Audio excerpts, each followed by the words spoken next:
Hey, this is Dami, the editor. Thought I'd give you a couple heads up. This episode ran a bit long and has been chopped into 2 episodes. The recording session covered Candy Epilogues 2 and 3. Each contains a fairly nasty content. This episode will cover Candy 3 and will feature discussion of suicide. If that's not your cup of tea, there's a chapter marker you can use to skip past it. Thanks for listening, and we hope you enjoy.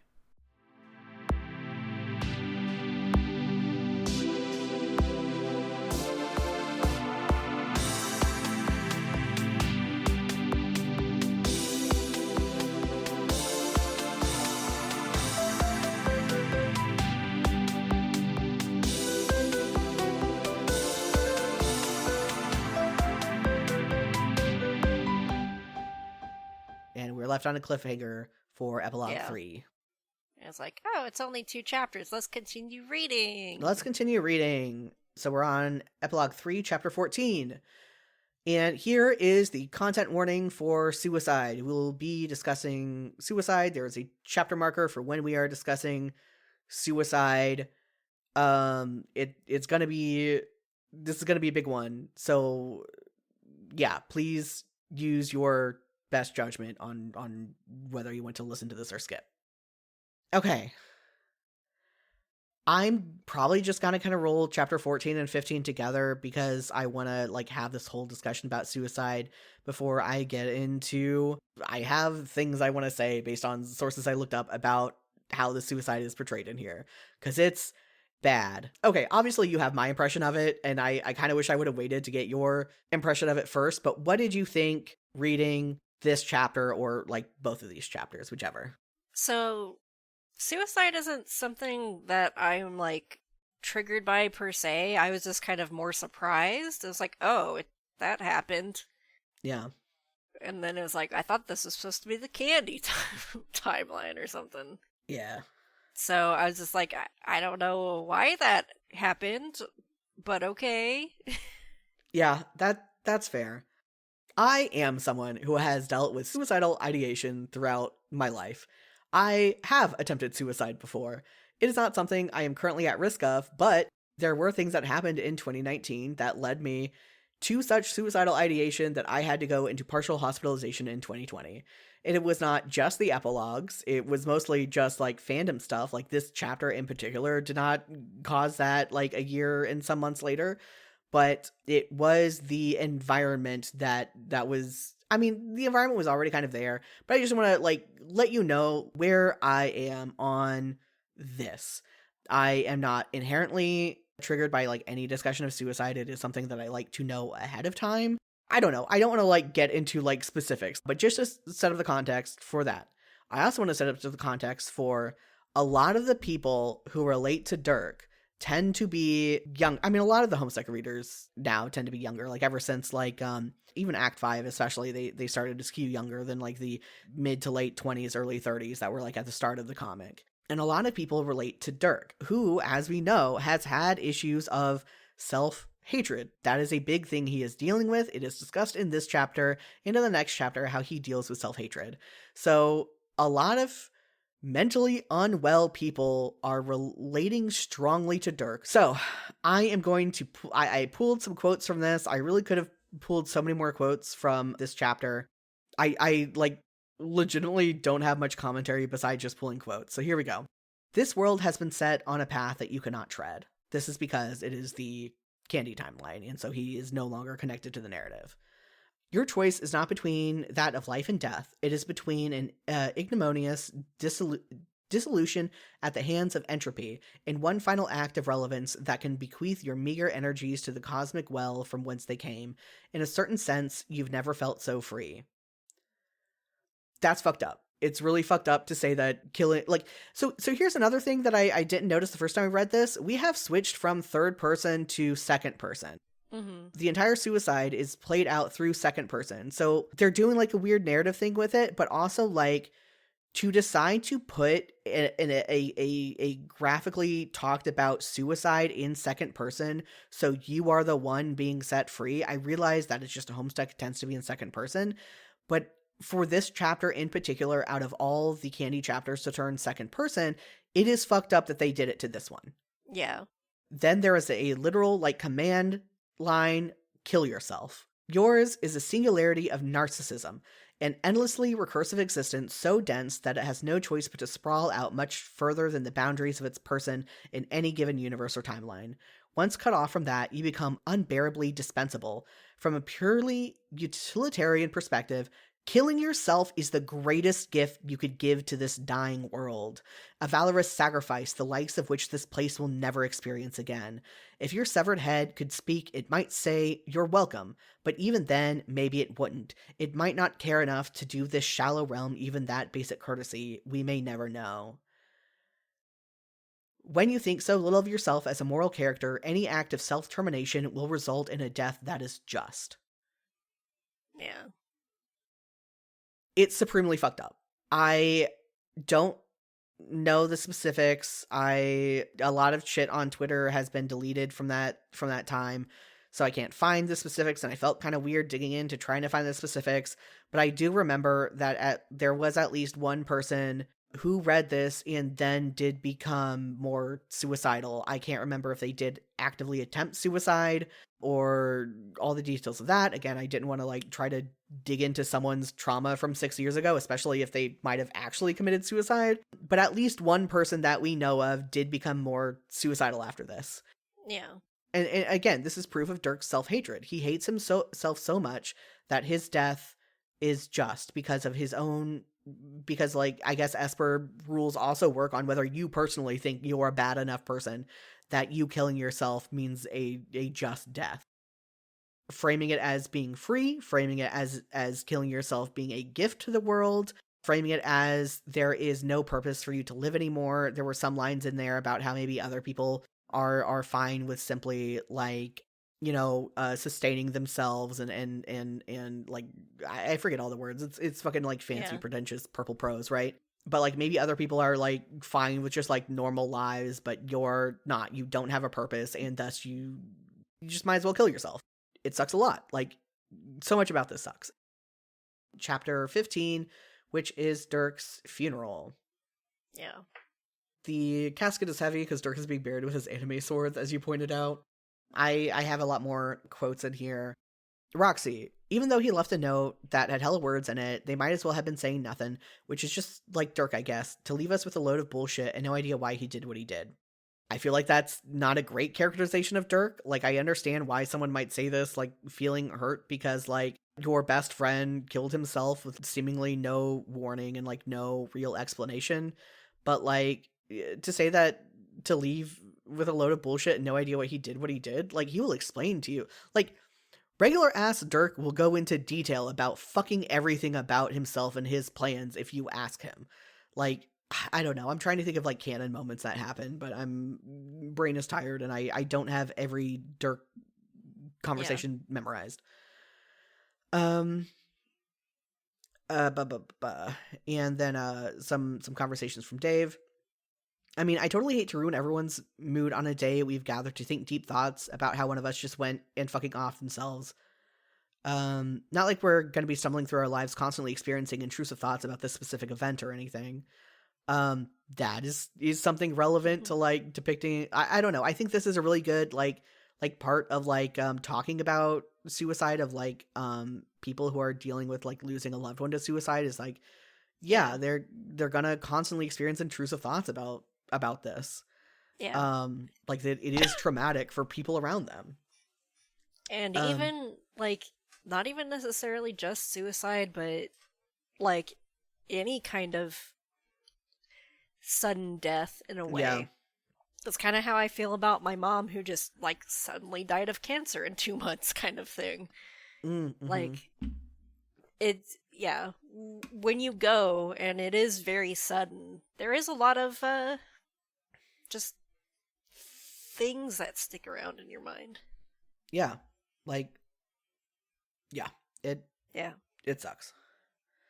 So I really like almost everything that Dave says in this chapter. I think Dave says a lot of good shit in this chapter, for the most part. We'll get to the exception.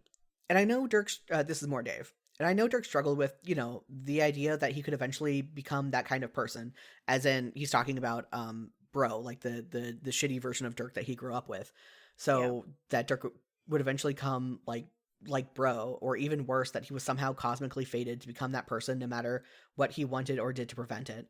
That's probably how he managed to off himself in the first place, considering how the mechanics of God tier works. Maybe he had been struggling with that the whole time we've been here on Earthsea. Who knows with him?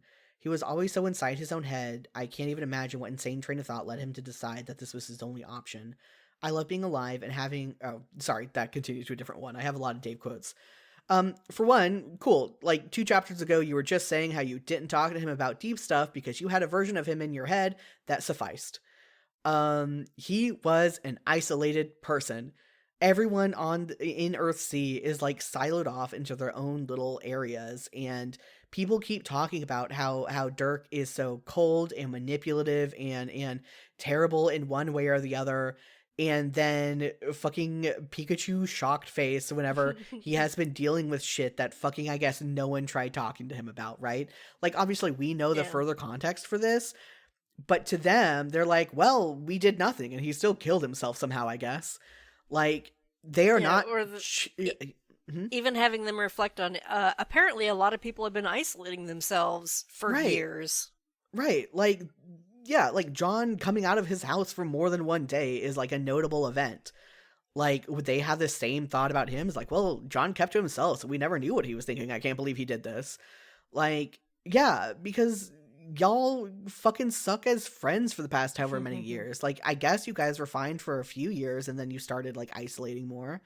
But, I don't know. It's just like, I understand this being a surprise. Like, it's definitely a fucking shocking event, and it might take you more time to process it and kind of figure out what, because there is no real answer of like what could have led there. Like, it's always going to be like some sort of mystery, but to make it sound like he was always in his own head, like the dude talks a lot. Like, you were just saying how you had this conversation with him about how he was afraid he was cosmically destined to be this worst version of himself. Like, the dude was fine talking about his fucking feelings if anyone asked. He would do it in a very unhealthy way and just rag on himself the whole time because everyone needs a goddamn therapist. They apparently invented universities, but not therapists. Apparently, right?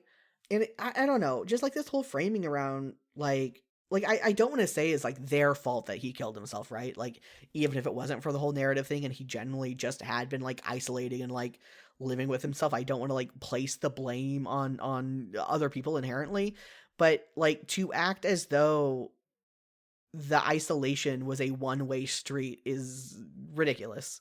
More Dave. I love being alive and having all these friends who care about me and don't beat the shit out of me every day of my life, etc. And part of that's because I got to be friends with Dirk. It was great getting to know this rad version of my childhood guardian who wasn't completely batshit insane.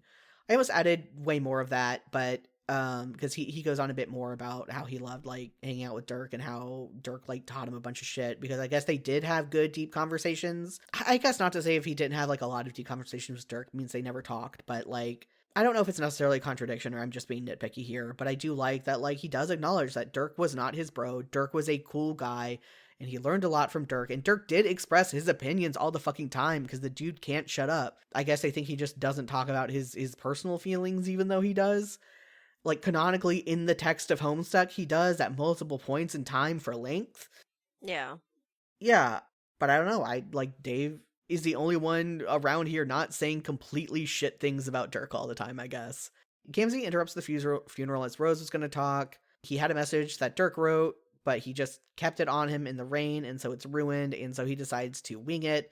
And so everyone is robbed of the last words of their loved one because the funeral literally turns into a clown show. Because, of course, the funeral can't only be serious. It also has to be weird and funny, which is kind of a Homestuck thing. But also considering the whole tone of these 2 chapters, I really don't like it. Because there's been, like, even before Gamzee, like, was really a thing, there was some other, like, weirdly, like, not tone deaf, but just like a weird comedic tone shift for like a second. And I think that is more of a Homestuck thing, and I just am not down with it this chapter. Dave leaves the church while Gamzee's having his fucking speech about goddamn everything, and Karkat Karkat follows him. John listens through the whole Gamzee speech, and then I guess Jake talking is too much. Jake talking about Dirk, one of his best friends, is too much. Someone he probably has some very complicated feelings about right now is too much for John to listen to, I guess. So he goes out and accidentally interrupts a close moment between Dave and Karkat. And Jane, Jesus Christ. John offers to use his retcon powers to stop Dirk from killing himself. And Dave says that would be taking away Dirk's personal autonomy to stop him from killing himself. And that's so fucked up, actually. It's so fucked up to say that, like, stopping a person from killing himself is, like, ruining their own autonomy and their decisions. Like, what the fuck are you saying? That's and this is what Dave says, right? This is what Dave says. And this is the one huge thing I have a problem with what Dave says in this chapter, and maybe, like, the worst thing Dave says in the epilogues. We'll see. But, like, no. If your friend is going to kill themselves and you think that's their decision so you don't stop them, that's fucked up. Like, that is not the right mindset. I can kind of see, like, if someone is discussing someone who is, like, terminally ill, in a lot of pain, nothing's gonna get better, there's things I can see for that. I can see that argument. But not just someone fucking hates themselves so much that even though they're immortal, they consider themselves so much of a villain that killing themselves is a just action. And we're not going to stop that. You think that has to do with bodily autonomy and not someone who is extremely mentally unwell and needs help and support? Like, I'm so glad that after that, John tries to do it anyway, but he just can't because he's no longer connected to the narrative. I'm glad that John wants to disobey Dave's wishes because Dave's wishes are fucked up. Like, it sucks so much. Yeah. I don't know. Like, fucking, I guess, like, It's a Wonderful Life is doing away with personal autonomy, you know? Like, God forbid an angel, like, come in, God forbid an angel, come in and, like, stop a guy from killing himself because he has a positive impact on the world and just can't see it. Yeah, no, fucking Clarence the Angel ruined, I forget the main character's name, personal autonomy by stopping him from committing suicide. It's fucked up. Like, yeah, I do support, like, I don't know what it's technically called, but when you are, like, terminally ill. Yeah. And that whole thing, because, again, like, just seeing someone who's, like, unable to breathe and, like, that sort of thing and struggling, it's like, it's not going to get better. Like, there's that, but it's weird that there's just, like, no support system in this world. Yeah, like, they were all best buds, they trauma bonded, and then they fucked off, I guess, after a few years. They just stopped talking out of their, like, little groups. Yeah. Which is also, I was thinking is weird, is because, like, here in real life, people get distant because there's, like, lives and jobs and a bunch of shit going on. Right. And it's like, for them, nothing's going on, and they're just like, I guess I'm gonna hang out in my house and, I don't know, I have video games? Because did we even invent programming?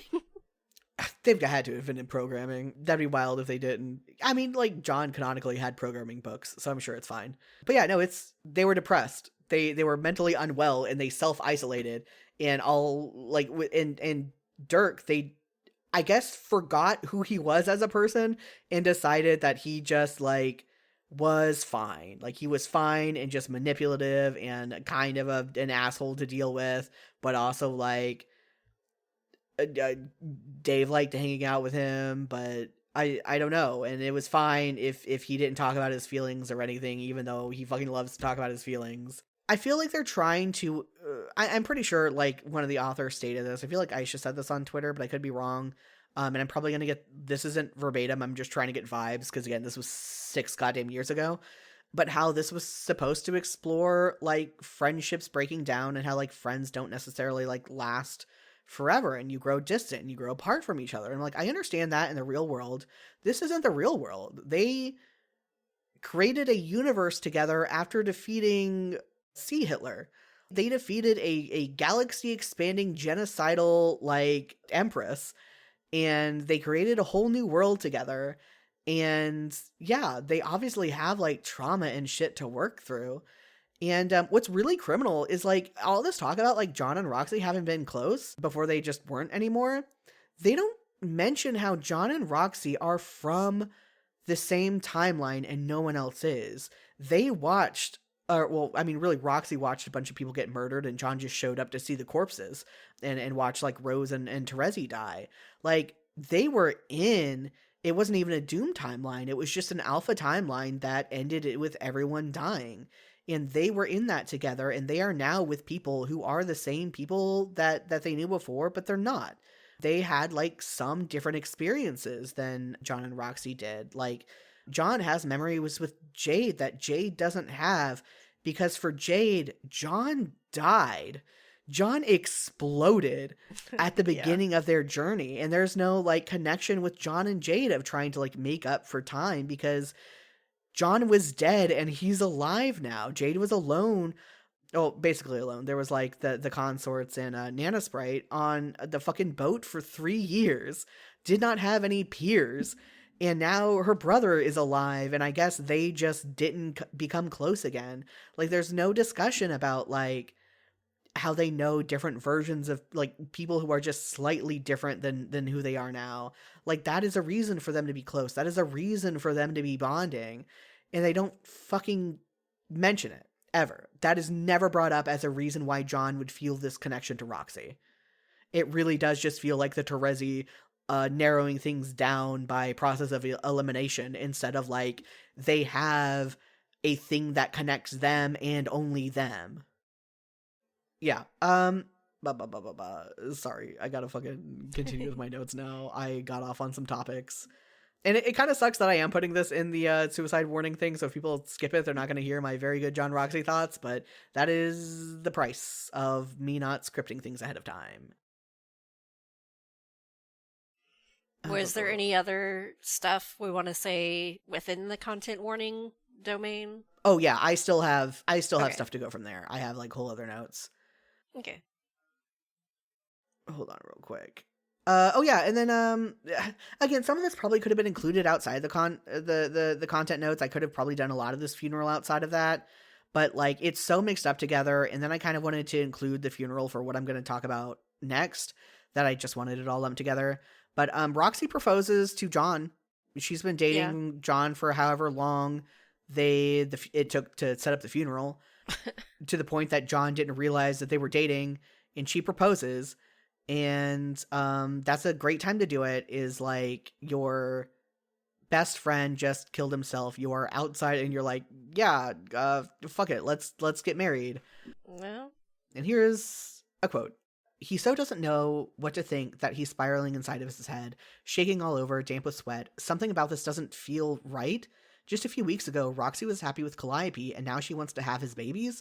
John feels like he's missing something important here, like when he went for a bathroom break during the part of the movie where the plot twist happens.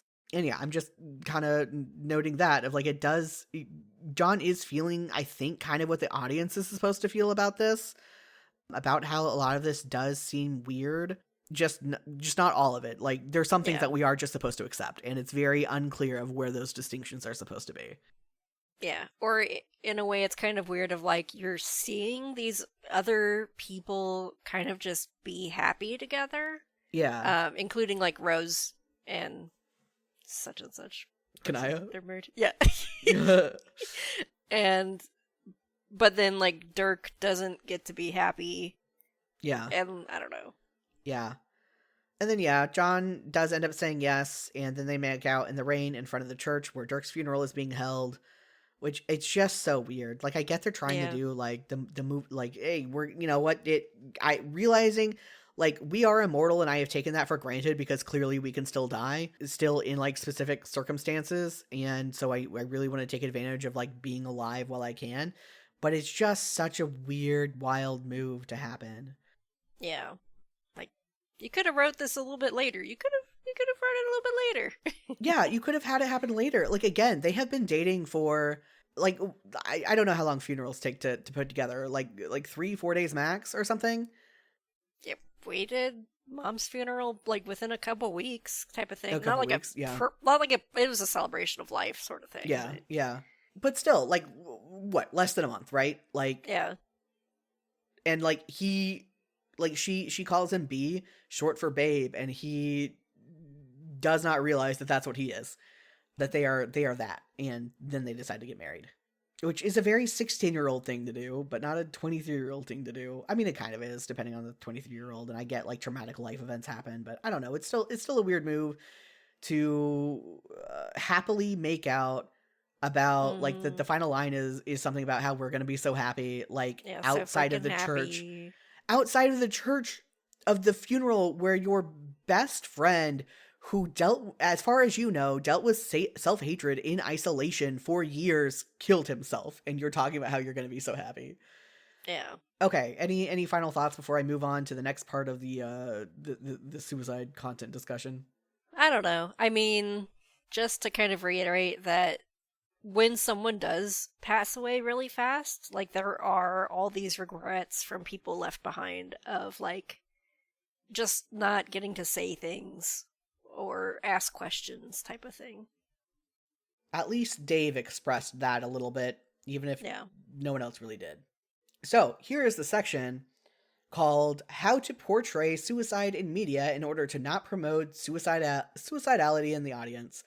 I will say that there are no there are sub-reports that talk about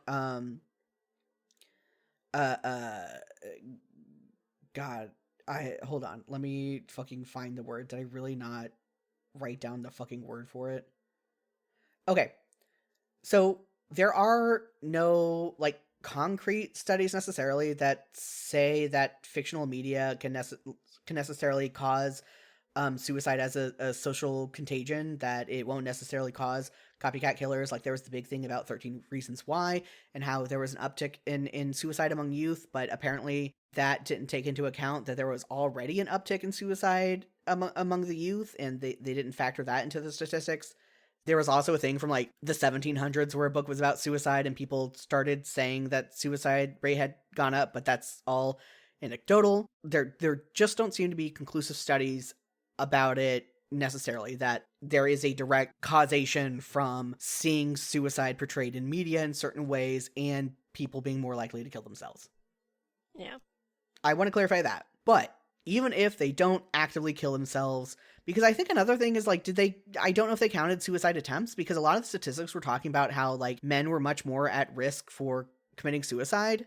Women are far more likely to attempt it. They just usually have less inherently lethal means. Like, men are more likely to be in possession of a firearm or something other that's immediately deadly, while women are more likely to use like pills or something that can be more easily, like, if you get a stomach pump in time, like, can technically survive, right? Like, I don't have those statistics on hand, but it was kind of annoying that they focused on like actually dying by suicide instead of just the attempt, or instead of also the attempt, which I think is flawed research. Like, and it makes it feel like attempting suicide is less serious than actually like dying. So I also want to throw that out, is I don't know if anyone studied the suicide attempt or anything like that. So, but that said, being triggered is a thing, right? Being triggered can make you more suicidal, and it is undeniable that suicide depicted in media can be triggering, and that it still can be at least harmful, even if it doesn't actually encourage someone to attempt suicide. Yeah. So, I have some sources I am going to link in the show notes. I looked at like 3 different websites about this. You can do more Googling about this. There's like a lot of research on it. So I'm just gonna, I have some bullet points from each of these, because I want to talk about these points of, that they bring up about like how to portray suicide in a way that is less likely to, cause suicide, like trigger suicidal ideation. That is to say, I just want to be clear about like, the research isn't necessarily 100% clear on things. So the Action Alliance has messaging for like recommended messaging if you're going to talk about suicide. A lot of this might also mix in with like news reportings of suicide instead of just like fictional portrayals. I tried to get it. That was mostly about fictional portrayals, but if there's some mix up, that's why. Avoid showing or describing the details about suicide methods. They failed that one. Yeah. Dirk explicitly talks about how he did calculations to make sure he would be decapitated. He talks about like tying the rope. He talks about a lot of it. It's detailed. Use non-judgmental language. Again, fail. It is talked about how this is a good thing that Dirk is doing a good thing by doing this, and then like the like Roxy is kind of negative about it, which kind of makes sense. Like I get like it's a shocking thing to happen. You're not necessarily gonna like have the greatest feelings when you are expressing them, but I did feel like there was some like weird judgmental stuff on Roxy's part at the very least. Depict the grieving and healing process of people who lose someone to suicide. So obviously we have not seen the entirety. The story doesn't end here, so we might see more of that in the next Candy epilogue or like the rest of the epilogues. We might see more of this. But so far the grieving has been, I'm sad, but I'm kind of over it now, and also it would be against his bodily autonomy to stop him from killing himself, and also let's get married and make out happily in front of the church where a funeral is still in progress. Yeah, and I feel like that's also just kind of unrealistic as well. Like, yeah. It is. It's like they're wanting to just like end this chapter quickly, instead of lingering on it, and yeah, and so it has to be. They just have to do it like this, and like I think Dave talking about Dirk had a lot of good parts in it that would go for that, but they don't stick with it enough for me to count that as a win. From Psychology Today, media coverage, suicide, contagion. I just read off the fucking URL instead of like whatever the fucking headline was. I am going to just read a lot verbatim because I'm a dumbass who didn't break these down into good notes. This is a long one. I'm sorry, but also I think this is extremely important to talk about. Yeah. Copycat suicides, or suicides that emulate another, often highly publicized suicides, are widely considered to be a real phenomenon, but whether copycat suicides occur because of a particular piece of fictional media isn't always clear-cut. I did kind of go over this about how, like, there's no concrete statistics. Right. So maybe I don't have to go through this. On the other hand, one off-cited meta-analysis concluded that real suicides rather than fictional ones are more likely to inspire copycat deaths. Most experts still caution that media depictions of suicide should be approached responsibly, however, especially when the intended audience is young or otherwise considered more easily influenced. Well, I don't think the epilogues as written is intended for young people, right? This is not aimed at teenagers, but you can't ignore the fact that the majority of the Homestuck fandom are teenagers and young adults. Like, that's just how the statistics are now. I mean, I guess we don't have like there's a fucking, no way like, to really survey. like block it or anything too. Yeah. And like obviously if you're going to put this, like they're going to read it. Conversations or reports about suicide that glamorize the death or that provide overly simplistic explanations, implying that suicide solved the individual's problems or was a logical response to a specific negative life event, may present a falsely positive impression of suicide and may lead to someone to view it as more of a viable course of action. That's the entirety of Dirk leading up to killing himself. Like, that is the entirety of it, is that right there. Is intentionally or not glamorizing it. Suicide clusters, so like when a lot of people commit suicide because of a thing or like in a group or whatever, or like back to back, are most commonly seen in people under the age of 25. That is definitely, like, even if we're saying like not teenagers, under 25 is solidly a demographic of Homestuck, suggesting that adolescents and young adults whose brains are still in the process of developing and who may be more likely to struggle with questions of identity may be the most vulnerable to suicide contagion. Other groups that appear to be at a heightened risk include psychiatric inpatients, prison inmates, military veterans, or, let me highlight this, members of minority groups that are experiencing economic or cultural discrimination. Yeah. That's the entire Homestuck base. Like, yeah, sorry. Like, young adult or not, like... Definitely, I feel like any way that you would feel alienated from like the quote unquote normal people Yeah. in some way.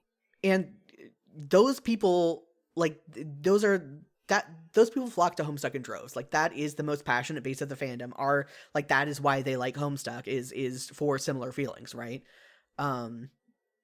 Like, again, I don't want to say that like every fucking Homestuck fan is like this, like, but it is like a large enough of the base. It is a stereotype of the fan base, right? Like, even if we don't have the statistics, it is the stereotype of the fan base that the authors were well aware of. And then my final source, which is Samaritans.org. Based on what I was reading, this is like a UK thing. I don't know if it's just about like suicide stuff. For their guidance on depictions of suicide and self-harm in drama and film. The phenomenon is known as social contagion, where a depicted suicide can serve as a model for imitative behavior.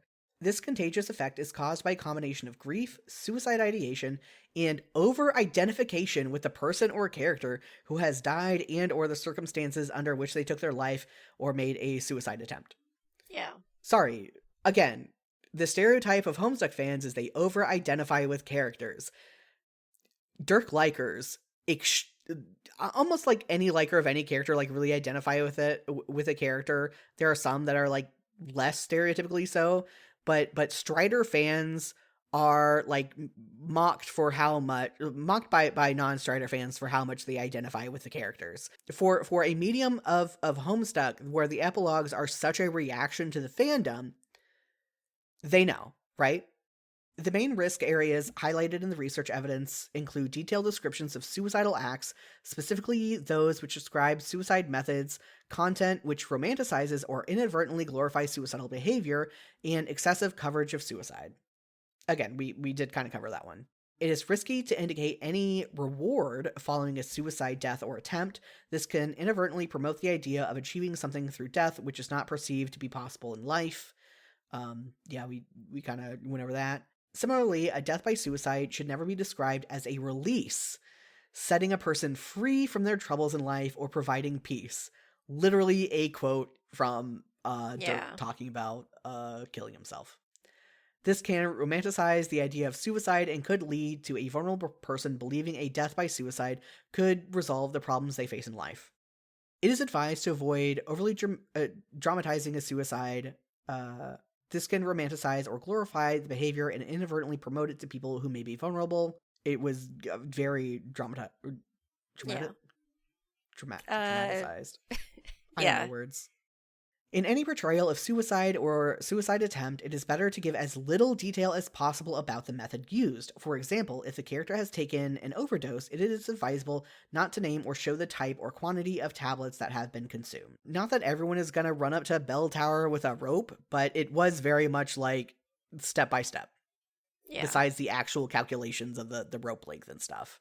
Because I doubt they wanted to do those calculations. I'm sure if they knew offhand, they would have included it, honestly. Research shows that portraying suicide as quick, easy, peaceful, or pain-free can influence a person's decision to make a suicide attempt. Dirk calculated that he could decapitate himself as a way to make it quick and easy. It was done in what they said, 3 seconds or something, that it was just basically immediate. It was emphasized that this would be quick and I think pain-free, but definitely it was supposed to be a quick and easy thing. Avoid introducing new or uncommon methods of suicide or self-harm into the public consciousness.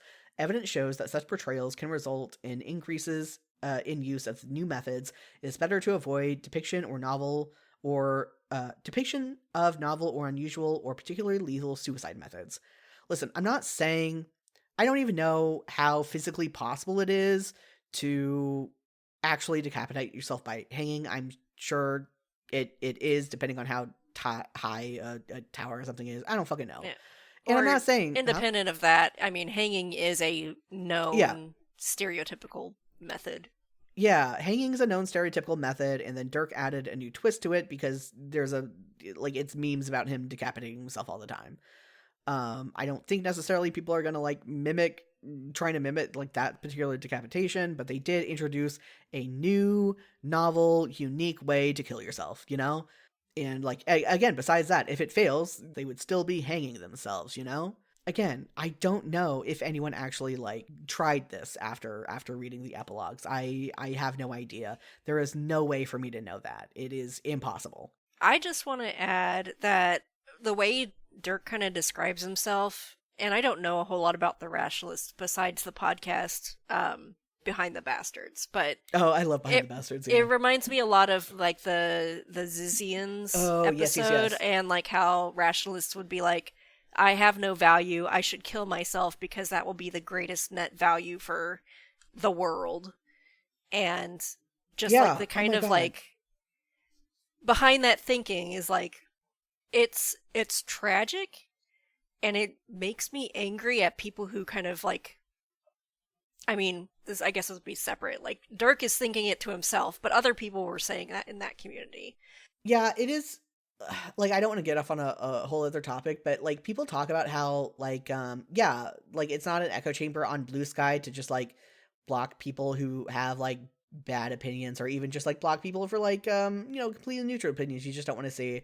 But I do think that the internet can turn into the echo chambers that create the rationalist movement, that they do not interact with people outside of that. They do not quote unquote touch grass, right? And I think that just like I think that there are a lot of people online who also get into that thing, even if they don't go to the extremes as the rationalists or the Zizians or whatever. Yeah, so Dirk was just saying it to himself, but it is also another thing that like can enter the mind, and that you can get into these like echo chambers of and especially with chatbots now too, because that's also been I've seen at least 3 reports of suicides, and I think a lot of that's the isolation, and as hard as it can be to reach out to people, that can be just like so important, like reaching out to actual people. Yeah. Like isolation is the huge thing here, right? Like Dirk isolated himself, and like people weren't really reaching out.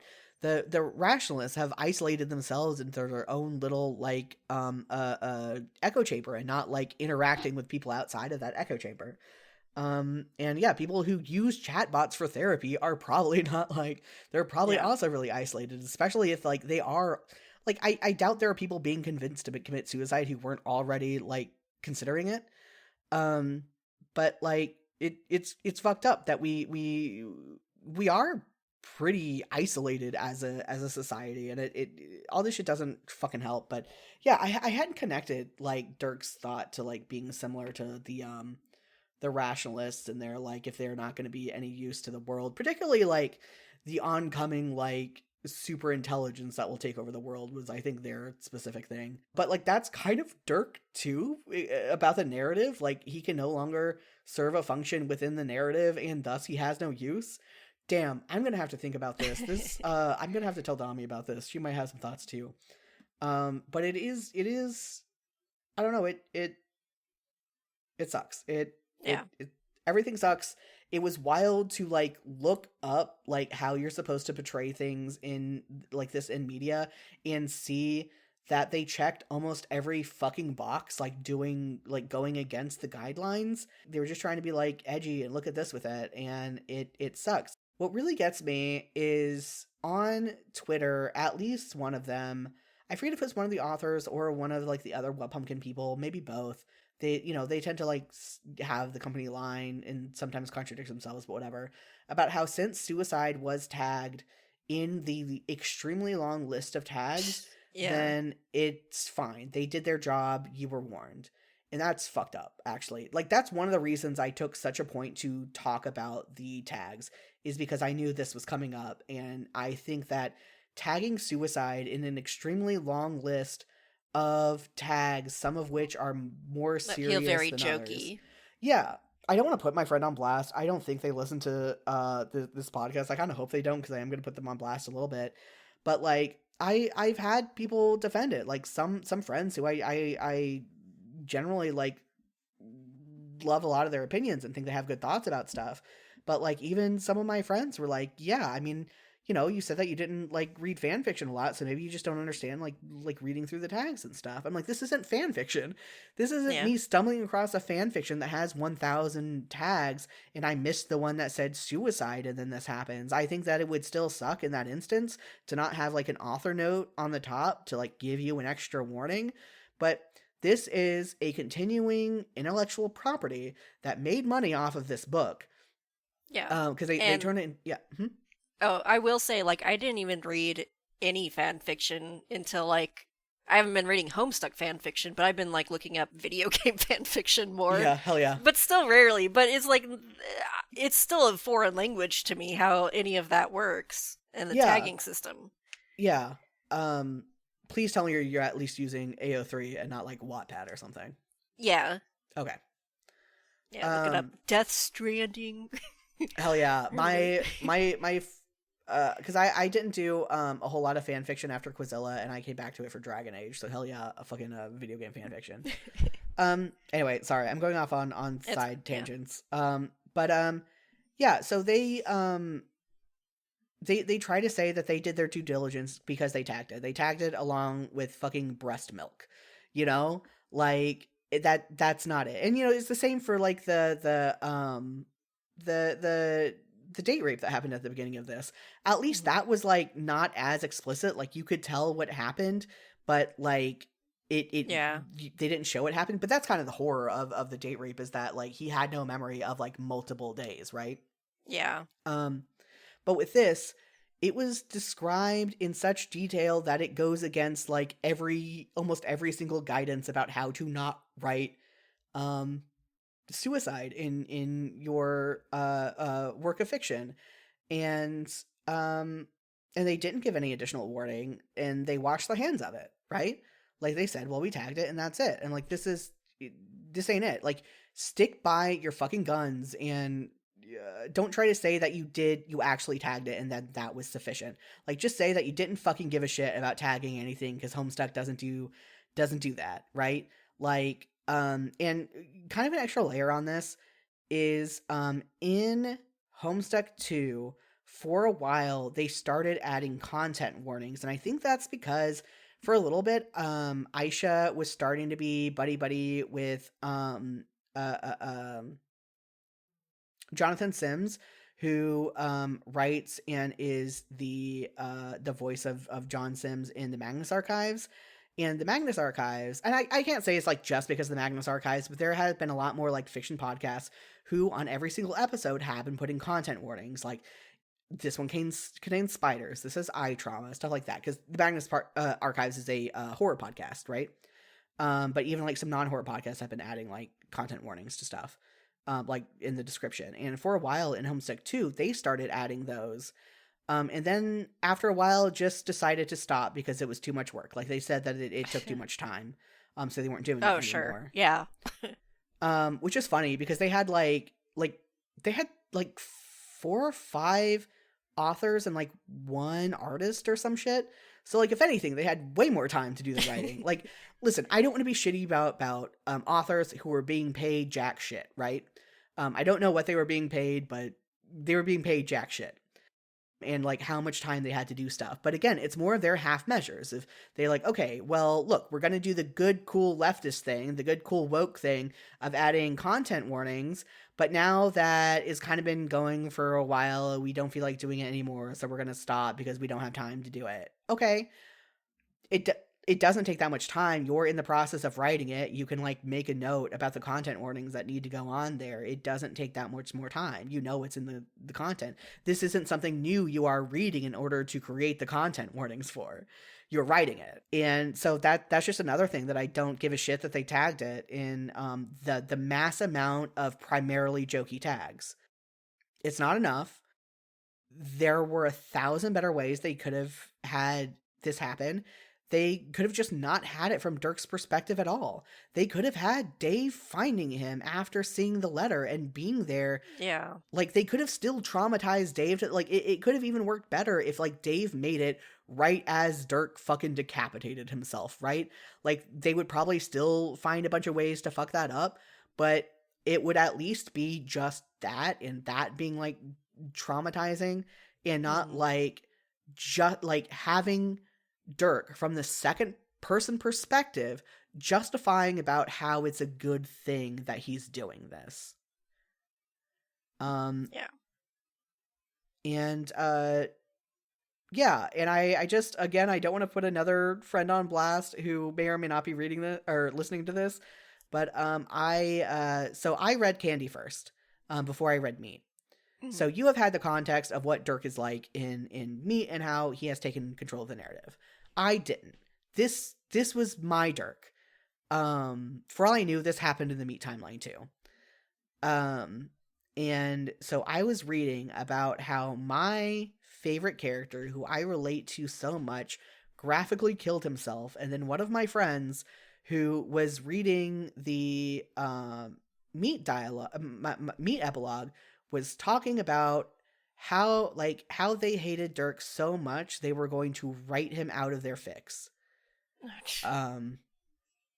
Yeah, and it's just like, you know, and like they hadn't read Candy yet, so they didn't have like the context for what I was reading, and it's just like, I don't know, people were so shitty about Dirk after the epilogues, and then shitty about people who like Dirk. Like, it did not stay about Dirk. Okay, so to conclude, these were chapters where like stuff happened and none of it was good. Do you agree? I did not enjoy anything happening here. I don't know. Conclusion: this is messed up. I don't like it. I gave you a bunch of reasons. If you don't agree, I don't know what to tell you.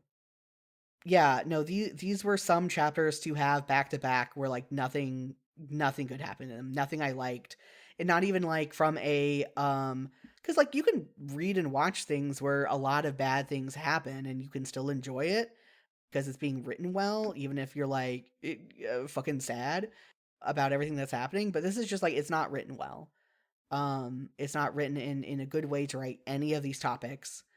And then it's not a good way to write almost any of these Homestuck characters are so weirdly written, and it just writing in general, not about the topics and not about Homestuck. It's poorly written. And I don't know, like on the one hand, I feel kind of justified for my dislike of it that I started having after like fandom discourse started up about it.